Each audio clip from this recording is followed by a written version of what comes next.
Assalamualaikum warahmatullahi wabarakatuh. Waalaikumsalam warahmatullahi wabarakatuh.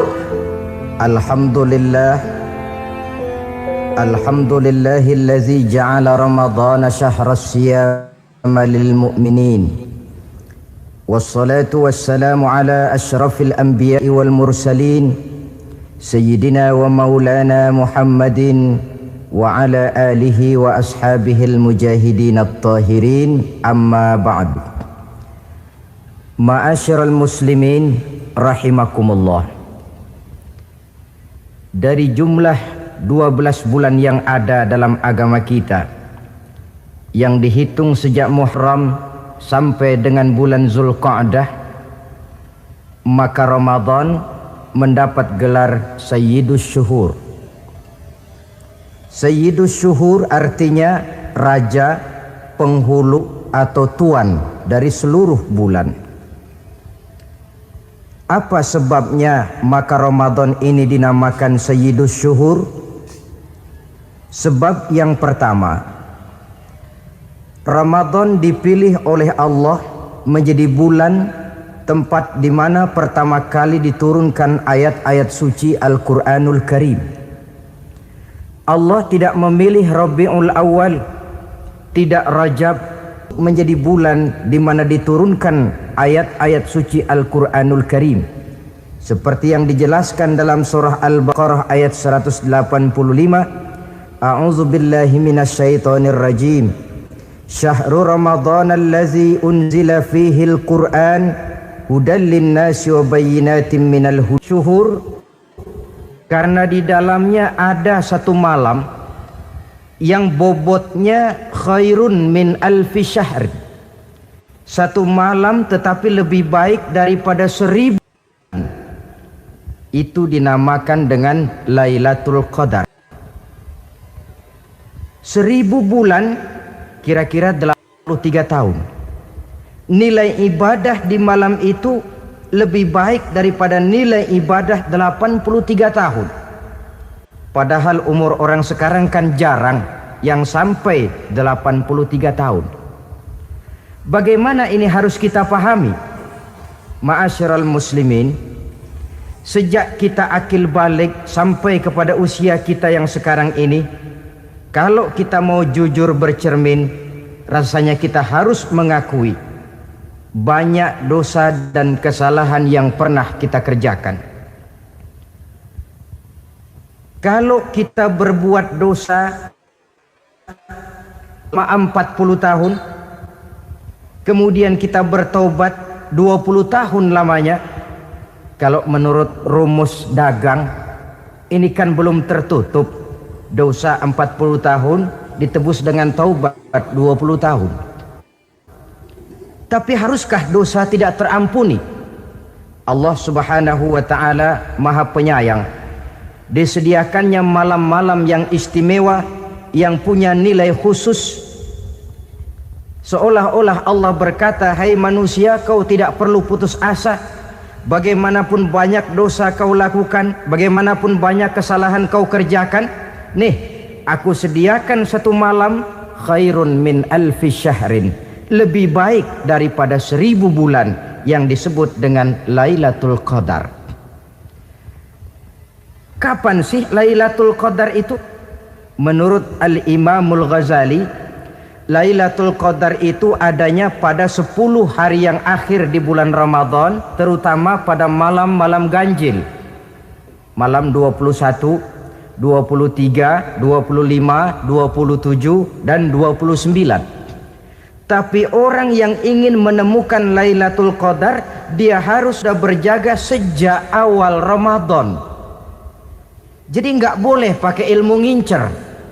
Tahu ilmu ngincer? Tanggal 20 Ramadan nggak terawih, 21 terawih, 22 perek lagi, 23 masuk lagi, 24 nggak ke masjid. Temannya tanya, kenapa nggak ke masjid? Ini kan bukan malam ganjil, nggak turun Lailatul Qadar. Saya kira yang kayak begini dapatnya bukan Lailatul Qadar, boleh jadi Lailatul Qadar. Orang yang ingin menemukan Lailatul Qadar itu, dia harus berjaga-jaga sejak awal Ramadan. Inilah di antara tugas kita, memanfaatkan waktu-waktu yang punya nilai istimewa. Itu ada dalam agama. Dalam setiap minggu ada hari istimewa. Dalam setiap hari ada jam-jam istimewa. Dalam setiap tahun ada bulan istimewa. Coba, dalam setiap minggu ada hari istimewa, hari Jumat. Dalam setiap hari ada jam-jam istimewa, sepertiga malam yang terakhir, antara jam 2 sampai menjelang fajar di kala subuh, itu saat-saat istimewa. Di samping saat istimewa, Allah pun menyediakan tempat-tempat yang istimewa. Solat di Masjidil Haram, pahalanya 100.000 kali ketimbang solat di masjid-masjid lain. Begitu di Masjid Nabawi misalnya, ini tempat yang istimewa. Lailatul Qadar waktu yang istimewa yang diberikan kepada kita untuk kita manfaatkan dengan sebaik-baiknya. Toh dalam kehidupan bernegara saja misalnya, kan pada setiap tanggal 17 Agustus itu presiden memberikan grasi ampunan kepada para entah itu tahanan politik dan sebagainya. Ada yang mendapat potongan tahanan, waktu-waktu yang istimewa. Inilah sebab kedua kenapa Ramadan dinamakan Sayyidus Syuhur. Sebab yang ketiga, Ramadannya nilai kebajikan berlipat ganda adanya. Satu hadis menjelaskan, "Lau ta'lamu ummati ma fi Ramadan, latamannau an takuna as-sanatu kullaha Ramadan." Andai kata umatku tahu keistimewaan apa yang ada di dalam bulan suci Ramadan, niscaya mereka ingin agar sepanjang tahun isinya Ramadan saja. Apa sebabnya? Li'annal hasanata fihi mujtami'atun. Di dalam bulan Ramadan itu berkumpul segala macam kebajikan. Wa ta'atu maqbulatun. Segala perbuatan taat diterima oleh Allah. Wadda'awati mustajabatun, segala macam doa dan permohonan dikabulkan oleh Allah. Wadzunuba maghfuratun, dan segala macam dosa diampuni oleh Allah Subhanahu wa taala. Berlipat gandanya nilai kebajikan yang kita kerjakan di bulan suci Ramadan.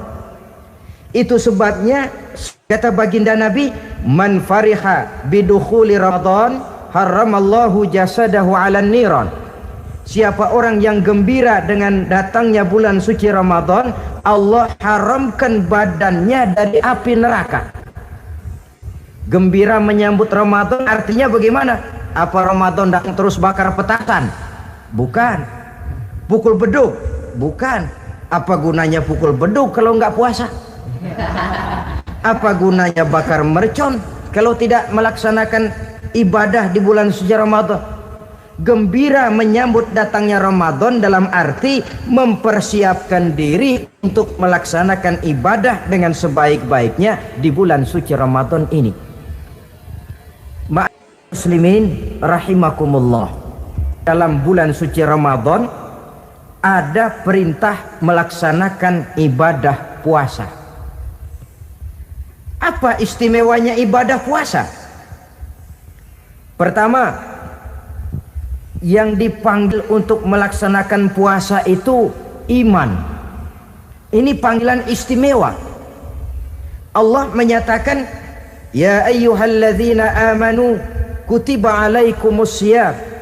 Hai orang-orang yang beriman, diwajibkan atas kamu berpuasa. Iman yang dipanggil untuk melaksanakan ibadah puasa. Contoh, satu hari di depan rumah kita lewat tukang pepaya, tukang duku, tukang duren. Kita panggil satu tukang pepaya, "Bang, pepaya, berhenti dulu sebentar." Kira-kira yang merasa tukang pepaya berhenti enggak? Berhenti.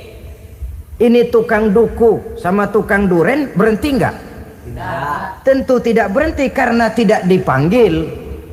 Ini Ramadan yang dipanggil orang-orang beriman. Hai orang-orang yang beriman, berhenti dulu sebentar. Berhenti apa? Berhenti makan di waktu siang, berhenti minum di waktu siang. Yang merasa beriman berhenti, yang tidak beriman langsung. Biar Ramadan siang-siang makan jalan terus, ngerokok ngelepus terus. Kenapa? Tidak beriman, tidak merasa terpanggil oleh ayat tadi. Sekarang tukang pepaya lewat di depan rumah, kita panggil, bang pepaya berhenti dulu. Dia dengar tapi nggak mau berhenti. Apa kita bilang? Kang pepaya budak. Dipanggil nggak mau berhenti. Ini ada orang ngaku beriman kepada Allah, Ramadan dipanggil disuruh berhenti makan siang nggak berhenti juga, mukmin budak. Disuruh berhenti minum di waktu siang nggak berhenti juga, mukmin budak. Ini istimewanya puasa. Panggilan difokuskan kepada iman. Hai orang-orang yang beriman. Allah tidak bilang hai orang-orang yang sudah masuk Islam, tidak. Ya ayyuhallazina aslamu, tidak. Ya ayyuhallazina amanu yang dipanggil. Hai orang-orang yang beriman. Nilai nurani yang paling dalam itu yang dipanggil melaksanakan ibadah puasa. Lalu orang beriman yang bagaimana yang wajib puasa? Pertama, dia sudah balik. Yang kedua, berakal sehat. Yang ketiga, dia mampu berpuasa. Orang beriman macam ini balik, berakal sehat, mampu melaksanakan puasa. Kalau cukup syarat ini, dia wajib puasa. Kurang syarat, tidak wajib puasa. Jadi kalau di bulan Ramadan ada teman kita tidak puasa, jangan heran barangkali syaratnya kurang. Cukup dalam hati saja, ini orang kurang syarat, makanya nggak puasa. Pak, itu teman saya kok nggak puasa? Nggak puasa, nggak puasa. Dia bukan orang beriman kali ah. Orang yang tidak beriman itu tidak wajib puasa. Beriman kok pak, iman, tapi nggak puasa, nggak puasa. Belum balik kali ah, belum balik, cuma badan doang gede, bongsor kali itu, belum balik. Sudah kok pak, sudah balik, sudah, tapi nggak puasa, enggak, gila kali dia ah. Akal itu tidak wajib puasa. Waras pak, dia tidak gila, tidak. Barangkali dia tidak mampu melaksanakan puasa karena terkena uzur syar'i. Ini keistimewaan puasa yang pertama, yang dipanggil melaksanakannya iman. Keistimewaan yang kedua, oleh karena yang dipanggil iman, maka puasa dinamakan ibadah sirriyah, ibadah rahasia. Kalau kita sembahyang, orang lihat kan? Lihat enggak? Lihat. Kita bayar zakat, orang tahu. Kita pergi haji, apalagi pergi haji sekampung nganterin. Tapi kita puasa atau tidak puasa, yang tahu kan cuma kita dan Allah saja. Pura-pura sedekah nggak bisa. Pura-pura sholat ketahuan, gerakannya mesti canggung. Pura-pura pergi haji, kemana perginya? Tapi pura-pura puasa gampang. Namanya ibadah sirriyah. Bulan puasa jam 8 pagi makan. Keluar rumah bibir lap yang kering. Jalan lemesin dikit. Ada angin belaga miring. Temennya tanya, lu lemas amat, gue lagi puasa nih. Orang lain bisa dibohongi. Sebab puasa memang merupakan ibadah sirriyah yang tahu cuma kita dan Allah saja. Karena dia ibadah rahasia, puasa ini sulit terkena penyakit riya. Ibadah yang lain karena kelihatan orang gampang kena penyakit riya, to show only. Sholat karena kelihatan orang gampang kena penyakit riya. Karena saya jadi imam, misalnya di belakang saya lihat ada mertua, wah saya bikinlah sembahyang saya mantap-mantap, pakai serban, pakai siwak, bahasanya saya paseh-pasehin kayak orang 16 tahun di Mekah. Wah, ufolli warwal maghribi salasa raka'atin Allahu Akbar. Surahnya saya cari yang panjang-panjang, paling pendek Sabbihis sama Wadduha. Akibat apa itu? Riya, di belakang ada calon mertua. Tapi kalau sholat sendirian dalam kamar, boro-boro pakai serban dan siwak, kadang-kadang kaos kutang saja cukup.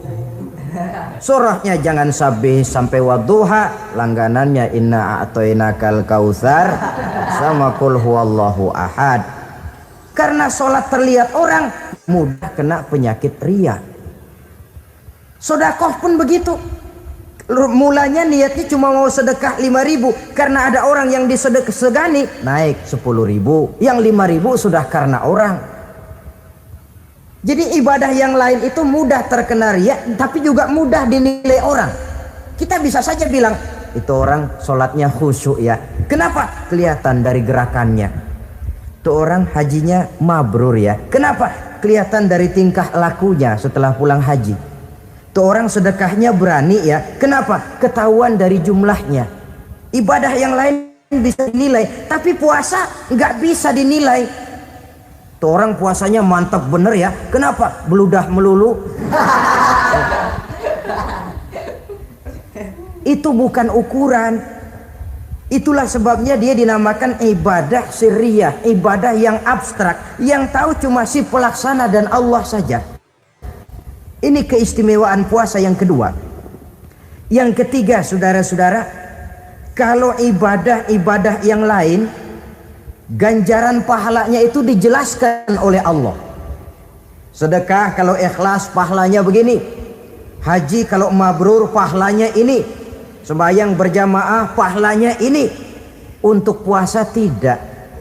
Puasa Allah cuma bilang as-siyamu li wa ana ajzi bihi. Puasa adalah untukku, aku yang akan membalasnya. Berapa besar balasannya tidak dijelaskan oleh Allah. Apa artinya ini? Kalau saudara kerja, mandor bilang, sampean kerja sama saya, gaji satu hari 5.000. Ketahuan kan, sehari 5.000. Kita bisa kong-kalingkong, ada mandor rajin, nggak ada mandor kendor. Pokoknya sehari 5.000. Tapi kalau mandor cuma bilang, kau kerja sama aku, gajimu nanti aku yang atur. Tidak dijelaskan, nanti aku yang atur. Ini kan mestinya kita kerja hati-hati. Sebab apa? Mungkin gaji kita lebih besar dari jumlah 5.000 kalau kerjaan memuaskan. Mungkin tidak digaji sama sekali kalau kerjaan berantakan. Tidak dijelaskannya pahala puasa menjadi sugesti bagi kita untuk melaksanakan ibadah ini dengan sebaik-baiknya. Mungkin gaji sangat besar, mungkin tidak digaji sama sekali. Sebab kata Nabi, kam min shaimin laisa lahu min siyamihi illa al-ju' wal 'atsy. Berapa banyak orang puasa, dia tidak memperoleh apa-apa dari puasanya kecuali lapar dan haus saja. Puasa sah, kewajiban gugur, nilai 0. Tidak dapat apa-apa kecuali lapar dan haus. Jadi inilah keistimewaan daripada ibadah puasa. Saudara hadirin yang saya hormati, kemudian apa sih perlunya kita melaksanakan ibadah puasa ini? Pertama, kita perlu melaksanakan ibadah puasa agar dalam hidup ini kita bisa mengendalikan hawa nafsu. Perut besar, tempat bersarangnya energi yang melahirkan gerak dan merupakan kendaraan utama daripada iblis. Mudah menimbulkan rangsangan yang namanya syahwat. Kalau itu kita kendalikan, maka langkah hidup ini akan menjadi lurus karenanya.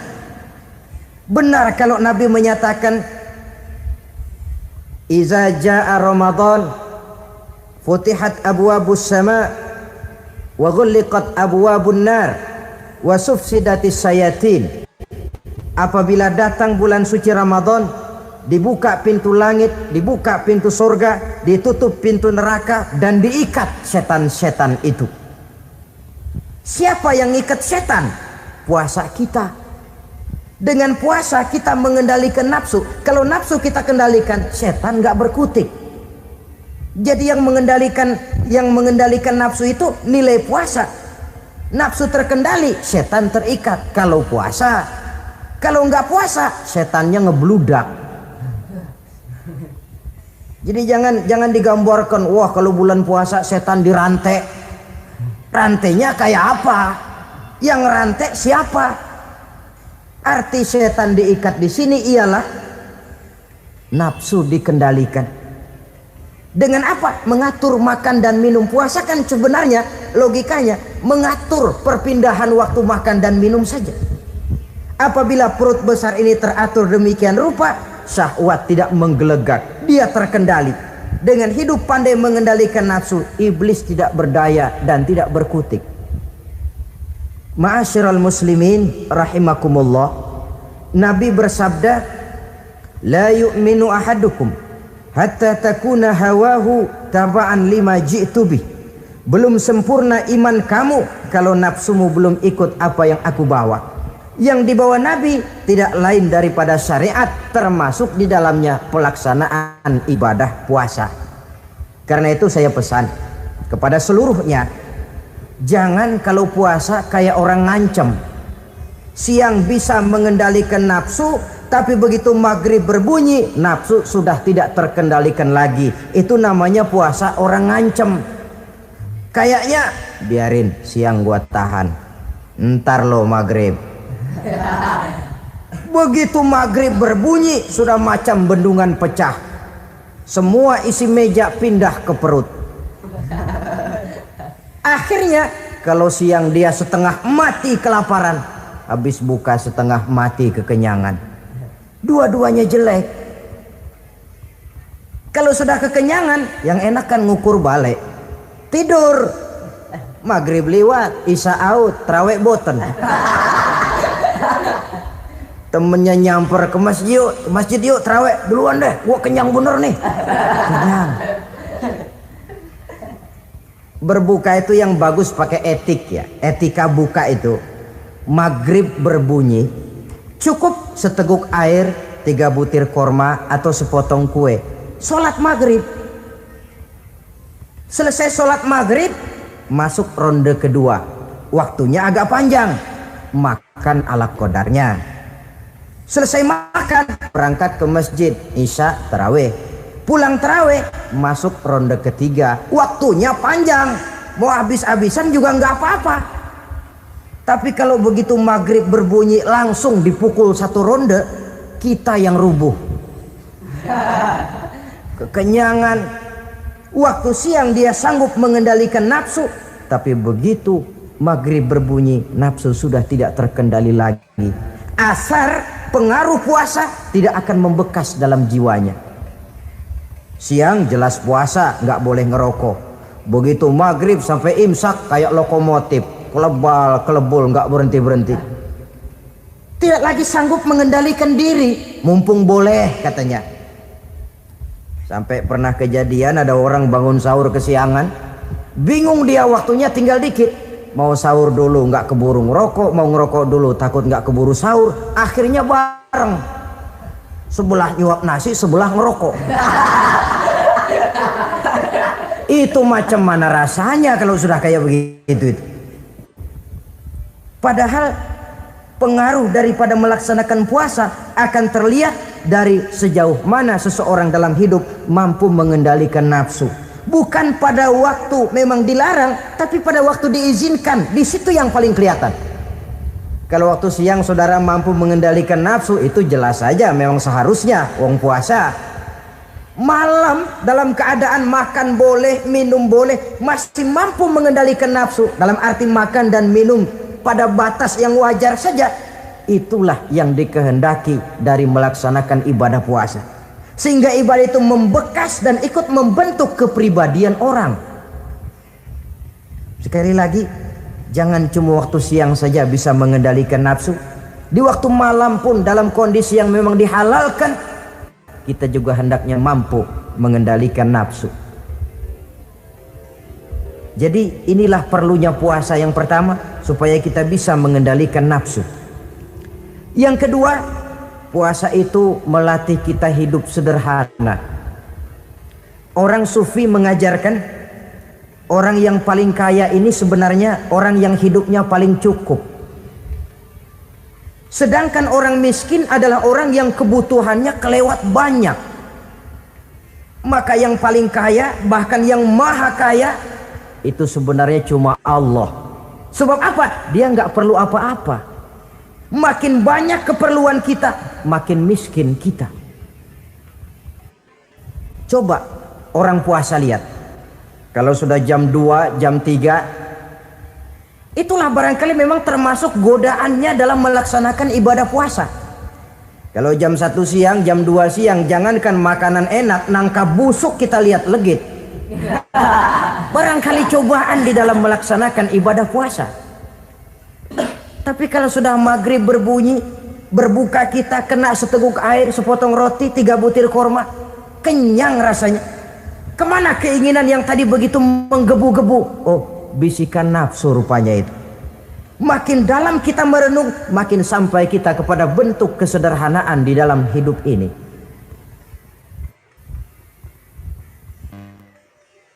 Jadi ibadah puasa membentuk pribadi seorang muslim untuk jauh daripada sifat tamak bin rakus alias rakah. Tamak itu berasal dari kalimat toma dalam bahasa Arab yang sifatnya sudah terukir dari hurufnya. Huruf to tengahnya bolong, huruf mim tengahnya bolong, huruf ain mulutnya mangap, perutnya gede. Jadi orang tamak macam itulah. Apapun yang diberikan Allah tidak pernah ada cukupnya dan tidak pernah ada syukurnya. Sehingga Nabi menjelaskan, lau anna libni adam wadiyani min zahabin labtagha lahuma thalisan wa la yamla'u jawfa ibna adam illa turab. Andai kata manusia mempunyai 2 buah ladang yang seluruhnya emas, tidak usah kepalang tanggung, ladang emas, 2 ladang semuanya ladang emas, dia tidak akan puas, dia akan mencari lagi ladang yang ketiga. Wala yamla'u jawfa ibna adam illa turab. Mulut manusia ini memang tidak akan pernah penuh kecuali kalau sudah diisi dengan tanah. Kapan diisi dengan tanah? Kalau sudah menghadap ke arah kiblat di liang lahat, nah itu baru mulut udah nggak ngerawil, diam, tenang, kalem, diisi dengan tanah. Dengan demikian kita lihat bahwa puasa makin kita hayati, makin dekat kita kepada kesederhanaan di dalam kehidupan ini. Islam tidak melarang orang untuk kaya, untuk punya harta. Yang dilarang ialah sifat rakus, serakah, dan tamak. Karena ini akan membuat orang melakukan segala macam cara, ingkar kepada nikmat Allah, tidak pandai bersyukur, pandangan matanya selalu diarahkan ke atas. Dikala hidupnya sudah serba cukup, dia masih merasa kurang. Sebab itu dia selalu kurang. Dia sudah kaya tapi masih merasa miskin saja, maka hidupnya pun miskin terus. Saudara-saudara ma'asyiral muslimin, ini hikmah yang kedua kenapa kita perlu puasa. Yang ketiga, puasa itu melatih kita cinta kepada fakir miskin, orang-orang yang tidak mampu, yang memerlukan pertolongan. Bagaimana caranya? Dunia pendidikan berkata bahwa pendidikan akan lebih berhasil kalau bersifat audio visual. Mengajar anak berenang, bawa ke kolam. Mengajar anak naik sepeda, berikan sepedanya. Mengajar orang cinta fakir miskin, rasakan apa yang dirasakan oleh fakir miskin. Apa itu? Lapar, haus. Kan nggak bisa ngajarin anak berenang teori saja. Ke kolam nggak pernah. Teori hafal luar kepala. gaya dada begini, gaya 200 meter begini, gaya kupu-kupu begini, gaya bebas begini. Teori hafal ke kolam nggak pernah. Sekali terjun gaya batu. Sudah nggak timbul-timbul lagi. Nggak bisa ngajar anak naik sepeda cuma teori saja. Sepedanya tidak pernah diberikan. Hafal teori, bab 1 pegang setang, bab 2 dorong, bab 3 kaki kanan naik pedal kanan, bab 4 genjot. Hafal teori, megang sepeda nggak pernah. Begitu dikasih sepeda dia naik, habis tukang bakso. Pun mendidik orang cinta kepada fakir miskin tidak bisa cuma lewat seminar, kongres, penataran, indoktrinasi. Diadakan simposium, seminar, diskusi supaya orang cinta kepada fakir miskin, tapi yang bicara orang kenyang semua. Bagaimana hati ini mau peka? Islam itu nggak usah banyak teori lah, rasakan saja lapar haus enak nggak? Kalau kau tahu lapar dan haus tidak enak, kau lapar haus cuma sebentar, habis maghrib laparmu hilang, hausmu hilang. Bagaimana saudara-saudaramu muslimin yang terkapar di kolong-kolong jembatan, yatim piatu yang hidup terlunta-lunta, perempuan-perempuan tua hidup miskin, anak pun banyak perlu uluran tangan, lapangan kerja sulit, persaingan hidup makin tajam, meringkuk mereka di sudut-sudut kehidupan, beratap langit, beralas bumi, tanpa tahu kapan hidup dan nasibnya akan berubah. Di situ pekalah hati untuk hidup tidak cuma buat kepentingan diri dan perut sendiri saja, tapi mampu memberikan pertolongan sesuai dengan kemampuan kepada mereka yang memang memerlukan. Sebuah hadis menyatakan, irhamu ahlal ardi yarhamkum man fis sama. Sayangilah apa yang ada di permukaan bumi, nanti yang di langit akan sayang kepadamu. Si kaya sayang kepada yang miskin lalu menolongnya, yang alim sayang kepada yang awam lalu membimbingnya, yang pemimpin sayang kepada rakyat lalu melindunginya. Yang di langit akan sayang kepada kita, akan turun rahmah berlimpah, akan tercipta keberkahan dan ketenangan dalam hidup. Tapi kalau sebaliknya, yang kaya malah nyantap yang miskin, yang pemimpin malah menggilas yang rakyat, yang alim malah membodoh-bodohi orang yang memang sudah bodoh, akan terwujudlah malapetaka. Bukan rahmah yang turun dari langit, tapi azab akan menimpa kita semua. Orang yang menghayati lapar, menghayati haus, akan timbul kepekaan sosial. Hidup tidak cuma untuk diri sendiri saja, tapi mampu melihat lingkungannya. Yang keempat, kita perlu puasa untuk menumbuh sifat jujur dan disiplin. Coba lihat, kalau tengah hari bulan puasa, andai kata saudara masuk ke dalam kamar seorang diri, saudara kunci dari luar, lalu saudara makan, tidak seorang pun tahu. Tapi kenapa itu tidak kita lakukan? Ada semacam perasaan malu, malu kepada Allah. Iya, orang lain tidak tahu. Iya, manusia bisa saya bohongi, tapi Allah. Atau umpamanya waktu sholat zuhur, saudara sholat zuhur di masjid, umpama ketika ngambil air wudhu, giliran ke kemur, saudara korupsi dikit aja, telan. Jangankan orang lain, teman wudhu sebelah pun tidak tahu itu. Tapi kenapa tidak mau kita lakukan? Rasa malu kepada Allah. Di sini sumber nilai timbulnya kejujuran dan disiplin. Bukan berupa undang-undang mati yang dipaksakan dari luar, tapi timbul dari dalam jiwa dan nurani kita sendiri. Sikap jujur dan disiplin. Yang terakhir, kita perlu puasa untuk memelihara kesehatan. Kata Nabi, sumu tasihhu, berpuasalah kamu, badanmu akan sehat. Sebab apa? Saya katakan tadi, semua energi dihasilkan dari perut besar sini. Itu makanan yang kita makan, mulai dari keju sampai singkong, mulai dari hamburger sampai combro, masuk perut besar, digiling. lalu ditransfer ke seluruh tubuh oleh perut besar ini. Mekanisme kerjanya persis pabrik besar yang kalau kita hayati, Allahu Akbar, fatabarakallah ahsanul khaliqin. Ini tangan supaya kuat kerja perlu vitamin apa, kirim ke tangan. Mata supaya awas perlu vitamin apa, kirim ke mata. Bibir supaya nggak pecah perlu vitamin apa, kirim ke bibir. Oleh perut besar ditransfer ke seluruh tubuh. Sisanya yang nggak perlu keluar jalan belakang. Kalau perut besar ini terus menerus bekerja ibarat mesin diporsir, dia akan cepat rusak. Maka datang bulan Ramadan, perut besar itu jangan terlalu diporsir, diberikan tenggang waktu istirahat.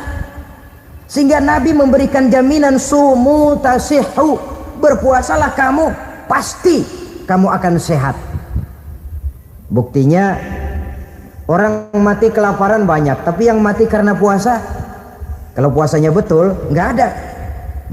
Maka Islam itu agama yang sesuai dengan fitrah, ya. Buktinya apa? Puasa wisol itu bukan saja tidak boleh, tapi haram. Puasa wisol artinya puasa nyambung, dari pagi sampai maghrib sampai malam sampai besok pagi lagi terus-terusan puasa, haram, karena itu bertentangan dengan fitrah. Islam tidak, cukup dari waktu imsak sampai datang waktu maghrib. Kenapa? Menurut perhitungan itu sesuai dengan daya kemampuan maksimal manusia. Sudah diukur itu. Wong Allah yang bikin manusia kok. Jadi kalau Allah perintah puasa, itu sudah dalam kemampuan daya tampung dari kapasitas yang dimiliki manusia. Orang mati kelaparan banyak, yang mati karena puasa nggak ada.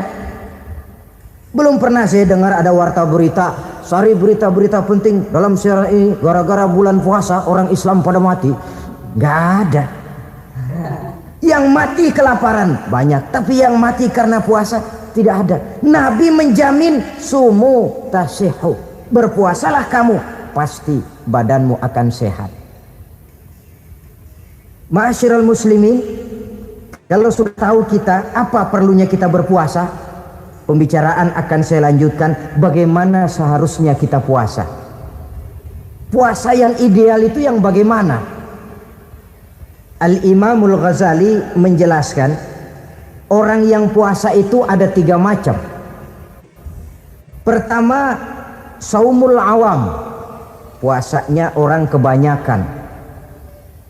Orang macam ini merasa sudah puasa asal tidak makan tidak minum, puasa sudah. Pokoknya tidak makan tidak minum itulah puasa. Ini puasanya orang awam. Matanya tidak pernah puasa, kupingnya tidak puasa, kakinya tidak puasa, tangannya tidak puasa. Ini puasa orang awam kebanyakan. Hasilnya tidak mustahil seperti yang dikatakan Nabi tadi. Berapa banyak orang puasa tidak mendapat apa-apa dari puasanya kecuali lapar dan haus. Puasa sah, kewajiban gugur, nilai 0. Kan rugi ibadah semacam itu.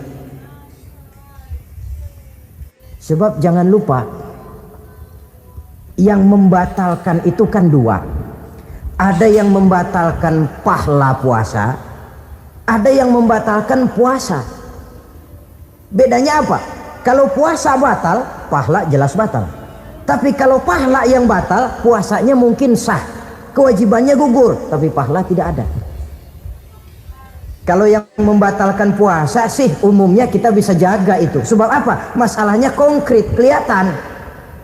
Apa yang membatalkan puasa? Misalnya makan dan minum yang disengaja walaupun sedikit, batal. Sedikit tapi sengaja tidak mengenyangkan, batal. Mamanya pentol korek yang kecil itu, sengaja telan waktu puasa, batal. Kan sedikit pak, nggak kenyang kok. Sengaja itu yang bikin batal. Tapi kalau tidak sengaja seperti lupa, itu tidak batal.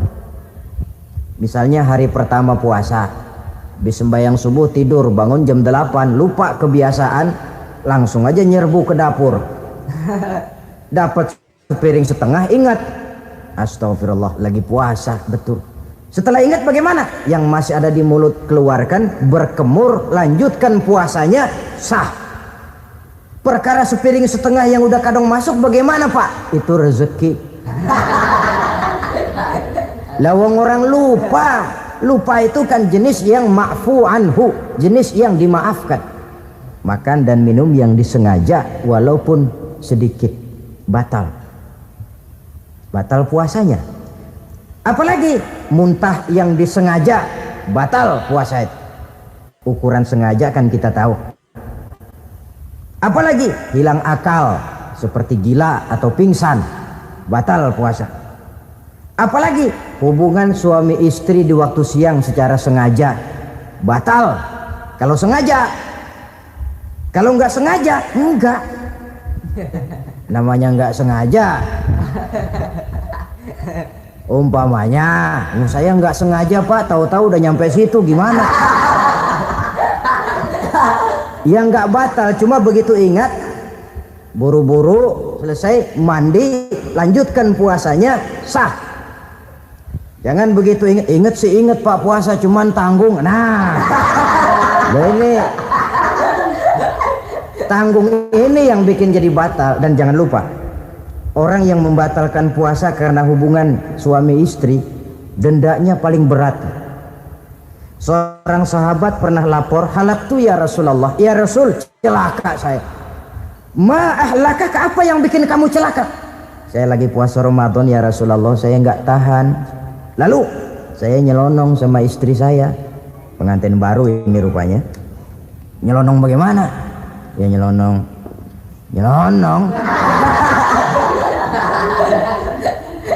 Melanggar dia, tapi jujur, lapor. Kata Rasul, ya sudah, bayar dendanya. Dendanya apa ya Rasulullah? Bebaskan budak. Aduh, saya nggak punya budak ya Rasulullah. Tidak punya. Puasa 2 bulan berturut-turut, tidak boleh diselang-seling. Syahraini mutatabi'aini, 2 bulan berturut-turut, tidak boleh diselang-seling. Gimana? Sanggup puasa 2 bulan berturut-turut? Enggak kuat ya Rasulullah. Enggak kuat. Ramadan yang sebulan aja saya nyelonong, apalagi 2 bulan. Kalau kau tidak kuat juga, beri makan 60 fakir miskin, 1 orang 1 mod ya Rasulullah. Apalagi jangan memberi makan 60 fakir miskin. Wong istri saya di rumah sehari masak, 3 hari libur. Saya orang susah ya Rasulullah.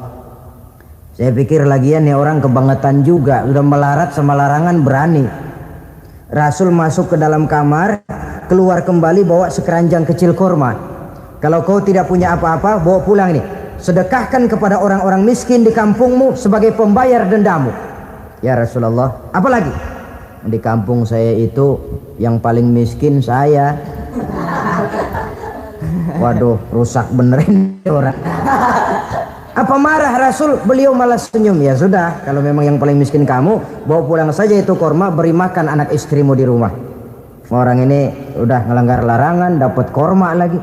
Yang kedua, watak hukum Islam itu elastis, fleksibel, tidak kaku. Tidak kalau sudah begitu ya mesti begitu, itu tidak. Yang sering kaku kan kitanya umat Islam di dalam memahami Islam. Saudara hadirin yang saya hormati, yang tidak boleh itu pun di waktu siang.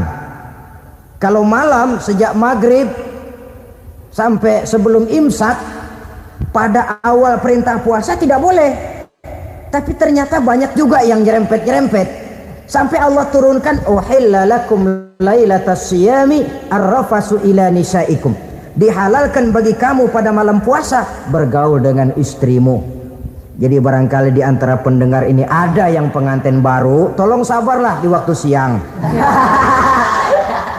Tunggu maghrib berbunyi. Kalau sudah maghrib habis buka, mau buka lagi juga nggak apa-apa. Terserah saja. Ini yang membatalkan puasa. Yang kita sulit mengontrol, yang membatalkan pahalanya. Apa misalnya? Ngomong-ngomongin orang. Puasa, ngomongin orang jalan terus. Itu ya tetangga kita.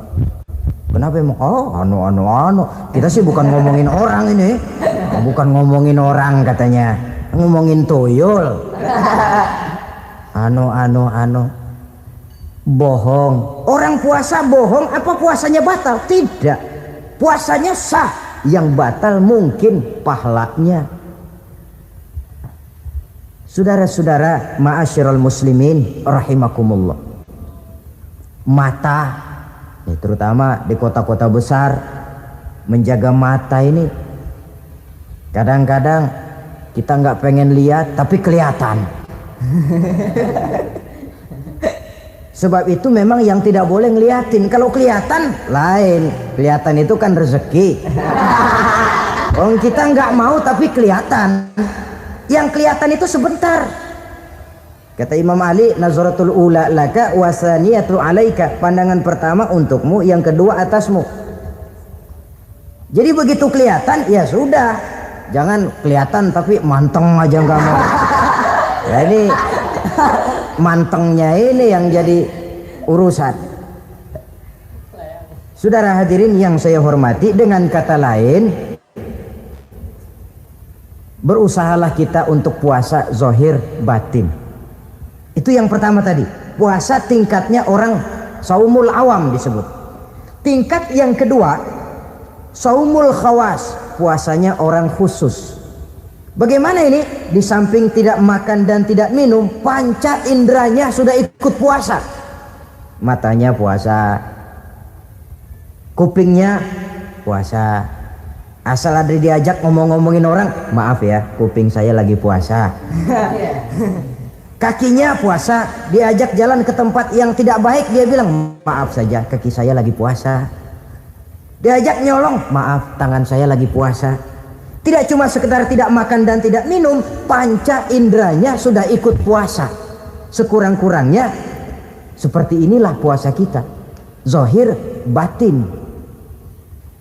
Nah, yang tertinggi disebut saumu khawasil khawas, puasa orang khusus yang lebih khusus lagi.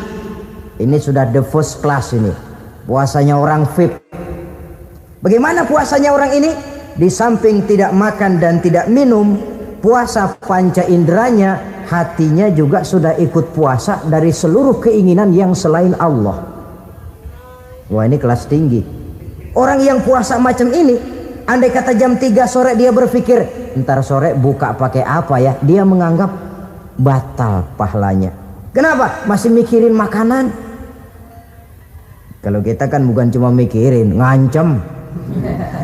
Waduh, jam 5 di meja udah berderek es kopior, kelapa muda, cendol. Apa yang mau diminum lebih dulu? Tingkat yang tertinggi ini, hatinya juga puasa dari semua keinginan yang selain Allah. Idealnya sekurang-kurangnya kita puasa zahir batin. Zahirnya menahan diri dari yang membatalkan puasa, batinnya mencegah diri dari yang membatalkan pahala puasa kita itu. Ma'asyiral muslimin rahimakumullah. Terakhir, Rasulullah sallallahu alaihi wasallam membagi bulan Ramadan itu menjadi 3 bagian. Sepertiga yang pertama, tanggal 1 sampai 10 Ramadan, masa turunnya rahmah, turunnya kasih sayang Allah. Kalau istilah sepak bola, tanggal 1 sampai 10 Ramadan ini disebut babak semifinal, babak penyisihan. Sepak bola itu kalau baru tingkat babak penyisihan, pesertanya banyak, seluruh kesebelasan turun bertanding, babak penyisihan. Ramadan tanggal 1 sampai 10 babak penyisihan, putaran pertama. Pasaran puasa rame, masjid musola full house, meledak, tidak sanggup menampung jamaah yang tarawih itu, yang tadarus meriah. Kenapa? Maklum babak penyisihan, seluruh kesebelasan turun bertanding. Tanggal 1 sampai tanggal 10 Ramadan. Bila itu selesai, selesailah putaran pertama, masuk putaran kedua. Sepertiga yang kedua, tanggal 10 sampai 20 Ramadan, masa maghfirah, masa dari Allah masuk babak semifinal. Sepak bola itu kalau sudah babak semifinal itu kan sudah banyak kesebelasan yang masuk kotak. Maka 10 Ramadan ke atas pasaran puasa mulai menurun. Yang nggak puasa mulai nekat. Yang tadarus sudah mulai sayup-sayup sampai. Sementara barisan orang sembahyang taraweh di masjid mulai mengalami kemajuan dengan pesatnya. Barisannya makin maju ke depan. Maklum, tidak semua kesebelasan tangguh. Ada yang sejak bertanding sudah berhitung. Kita sih bakalan yang lain ada. Karena ikut-ikutan teman, karena malu sama mertua, rajin terawih. Karena nganterin, rajin terawih. Bayangnya paling belakang berdua lagi. Malah ngeledek begitu imam waladolin, dia di belakang nyaut asik.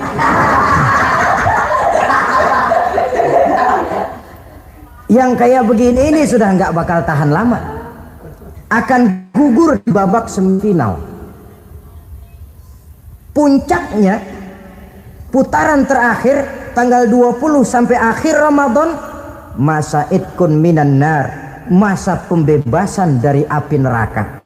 Masuk babak final. Kalau sudah babak final, ya pesertanya nggak banyak sudah. Ramadan tanggal 20 ke atas babak final, pesertanya nggak banyak. Sebab apa? 20 Ramadan ke atas pikiran orang sudah bercabang itu. Yang punya kampung sudah siap-siap mau pulang mudik. Lebaran di buah kampung, puasa kayak enggak, yang penting pokoknya lebaran. Yang pegawai negeri gajinya kecil, anaknya banyak, palanya ngebet. Yang belum punya sepatu, belum punya baju, macam-macam problem sehingga konsentrasi ibadah menurun. Padahal Nabi sangat menganjurkan tingkatkan ibadah la siyama fi asril awakhir, lebih-lebih pada hari 10 yang akhir, tanggal 20 sampai akhir Ramadan. Di situ dianjurkan memperbanyak ibadah, i'tikaf, tarawih, tadarus Quran, bersedekah, amalan-amalan sunnah yang sangat dianjurkan di bulan suci Ramadan ini. Nah, mereka yang keluar sebagai finalis Ramadan, Allah Subhanahu wa ta'ala berkenan memberikan piagam penghargaan. Di atas piagam itu tertulis dengan nyata, ghufira lahu ma taqaddama min zambihi. Pemegang piagam ini dinyatakan keluar sebagai finalis Ramadan, kepadanya diberikan penghargaan dengan jaminan ampun terhadap seluruh dosa yang pernah dia kerjakan. Sehingga dia keluar Ramadan, masuk 1 Syawal seperti bayi baru dilahirkan oleh ibunya, bersih tanpa dosa karena sudah dibersihkan oleh ibadah Ramadan. Sehingga masuk Syawal, dia rayakan Idul Fitri, dia pantas mengucapkan minal aidin wal faizin.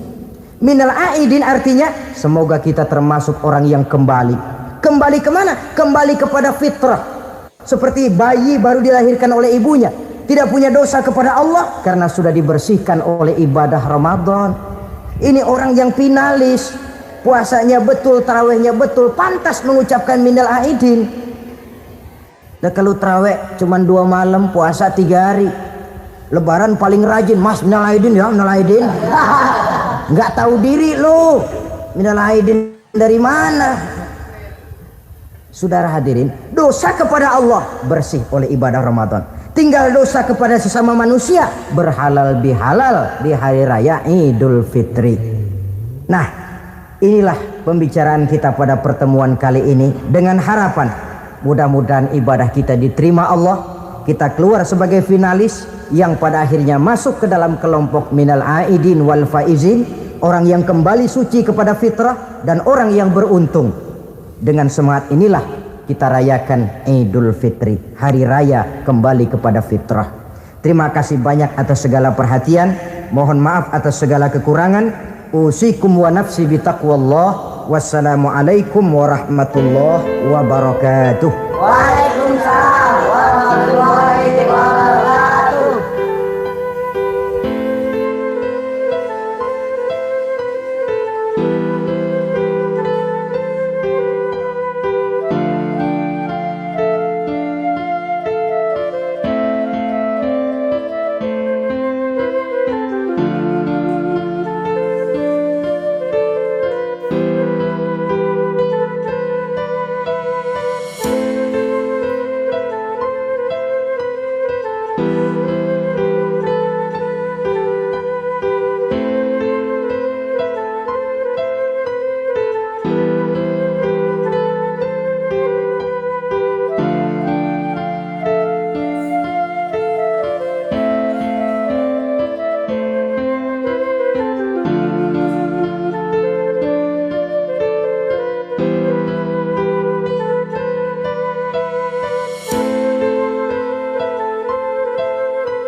sampai sore doang. Ya nanti habis terawih aja bukannya.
Dadah.